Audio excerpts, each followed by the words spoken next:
بسم اللہ الرحمن الرحیم۔ محترم ناظرین السلام علیکم۔ محترم ناظرین، آج ہم آپ کے سامنے حضرت سلیمان علیہ السلام کے چند واقعہ لے کر حاضر ہوئے ہیں، جن میں حضرت سلیمان علیہ السلام کی وفات اور حضرت سلیمان علیہ السلام کی حکمت اور عدل اور بھی بہت سارے واقعے ہم آپ کو سنائیں گے۔ ہم امید کرتے ہیں کہ آپ یہ واقعہ پورا سنیں گے۔ حضرت سلیمان علیہ السلام کا واقعہ قرآن میں ایک عظیم قصہ ہے جو حکمت، عدل اور اللہ کے فضل پر روحانیت ڈالتا ہے۔ حضرت سلیمان علیہ السلام حضرت داؤد علیہ السلام کے فرزند تھے اور اللہ تعالیٰ نے انہیں بہت سے ایسے احساس اور صلاحیت عطا کی جو کسی اور نبی کو نہیں دی گئی۔ انہوں نے انسانوں کے علاوہ جنوں اور پرندوں پر بھی حکومت کا اختیار دیا گیا تھا۔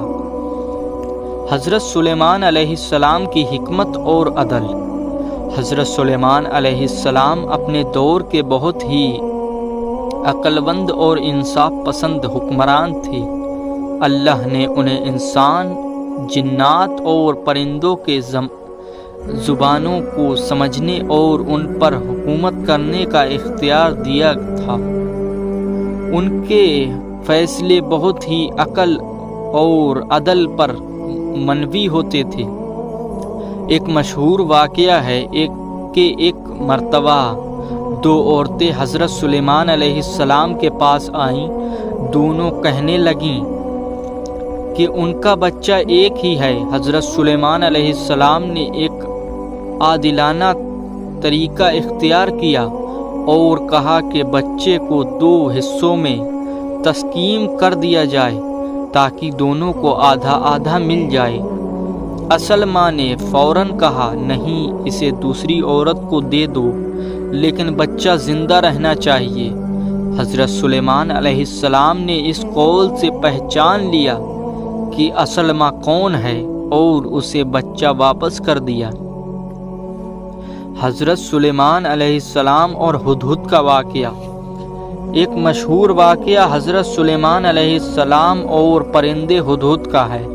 حضرت سلیمان علیہ السلام نے ایک مرتبہ دیکھا کہ ان کے لشکر میں ہدہد نہیں ہے۔ ہدہد کچھ دیر کے بعد واپس آیا اور اس نے حضرت سلیمان علیہ السلام کو شیبہ کی ملکہ بلقیس کے بارے میں بتایا، جو اپنی قوم کے ساتھ سورج کی پوجا کرتی تھی۔ حضرت سلیمان علیہ السلام نے ملکہ بلقیس کے لیے ایک پیغام بھیجا اور اسے اسلام قبول کرنے کو کہا۔ ملکہ بلقیس حضرت سلیمان علیہ السلام کے پاس آئی اور حکمت اور عدل سے متاثر ہو کر اسلام قبول کر لیا۔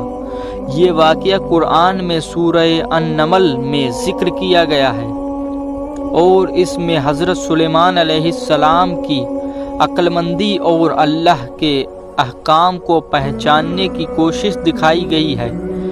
جنوں اور پرندوں پر حکومت۔ اللہ نے حضرت سلیمان علیہ السلام کو جنوں اور ہوا پر بھی اختیار دیا تھا۔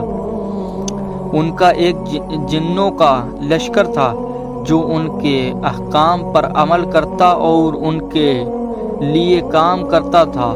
ایک مرتبہ حضرت سلیمان علیہ السلام نے اللہ سے دعا کی کہ انہیں ایسی حکومت عطا کی جائے ان کے علاوہ کسی اور کو نہ ملے۔ اللہ نے ان کی دعا قبول کی اور انہیں ایک عظیم حکومت اور اختیار عطا کیا۔ حضرت سلیمان علیہ السلام کی وفات۔ حضرت سلیمان علیہ السلام کی وفات کا واقعہ بھی بہت عبرتناک ہے۔ جب ان کی وفات ہوئی تو وہ اپنے عصا یعنی لاٹھی پر سہارا لیے ہوئے تھے۔ جن اپنا کام کرتے رہے اور سمجھے کہ وہ زندہ ہیں۔ جب اللہ نے ان کی لاٹھی کو دیمک لگا دی اور وہ ٹوٹ گئی، تب ان کی لاش زمین پر گر گئی اور جنوں کو پتہ چلا کہ حضرت سلیمان علیہ السلام کا انتقال ہو چکا ہے۔ حضرت سلیمان علیہ السلام کا واقعہ ہمیں یہ سکھاتا ہے کہ اللہ جسے چاہتا ہے حکمت اور اختیار سے نوازتا ہے اور اسے ہر قسم کی قوت اور دولت عطا کرتا ہے، مگر اصلی کامیابی اسی میں ہے کہ انسان اپنے اختیار کو صرف اللہ کی رضا اور انصاف کے لیے استعمال کرے۔